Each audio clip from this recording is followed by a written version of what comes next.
As episode 3 begins in hyperspace, we see Sabine Wren training with Wren in lightsaber combat with Ahsoka spectating. After the initial session, Ahsoka recommends Satochi, a technique where the trainer is blinded and must use nearby movements, sounds, and etc. to combat their opponent. Now this is interesting because it's not only a reference to the blind samurai, but also harkens back to characters such as Shuru Imwe, and a character more relevant, that being Kanan Jarrus. We also see Luke using this technique when Obi-Wan is training him in the classic scene from A New Hope.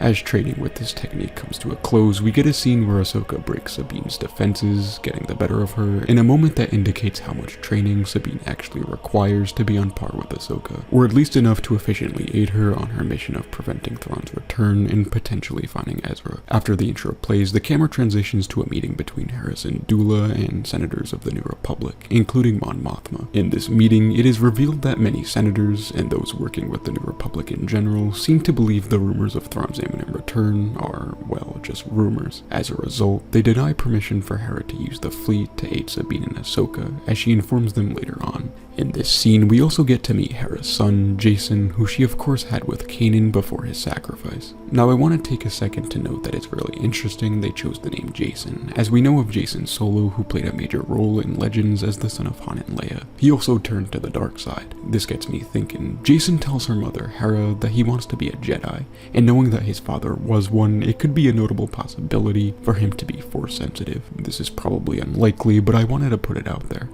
Perhaps Hera's son becomes the canon Jason Solo we see in Legends. This is, of course, if they are ignoring the canon sequels we currently have, where Kylo Ren is the canon equivalent to Jason. I don't believe they are retconning the sequels, but again, I just wanted to push this theory out there because I thought it was interesting. Regardless, the 3 episodes thus far really make it feel as though they are pulling a lot from Legends, with Thrawn's whole Empire of the Hand that we could see in the future. Anyway, the camera cuts to a scene where we witness Ahsoka attempting to teach Sabine the Force by demonstrating the ability of moving a cup with her mind. Of course, Sabine is unable to achieve this, and they are interrupted by a call from Hera where she gives them the aforementioned news of not being able to assist them. The holo transmission is cut short though as they enter the Deneb system and discover the device Morgan Elsbeth has been constructing. This is the advanced hyperspace ring we learned of in the previous episode, a device capable of jumping to a neighboring galaxy.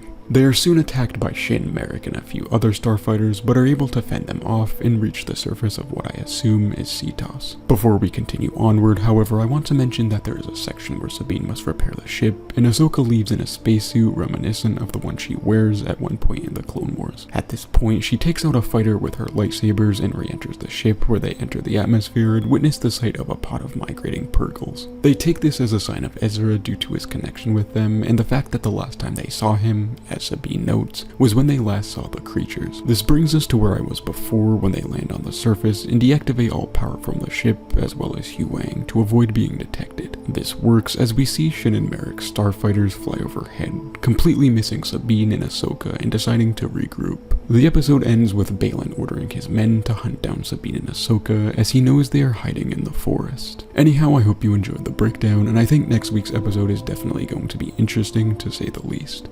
Have a great day. See ya.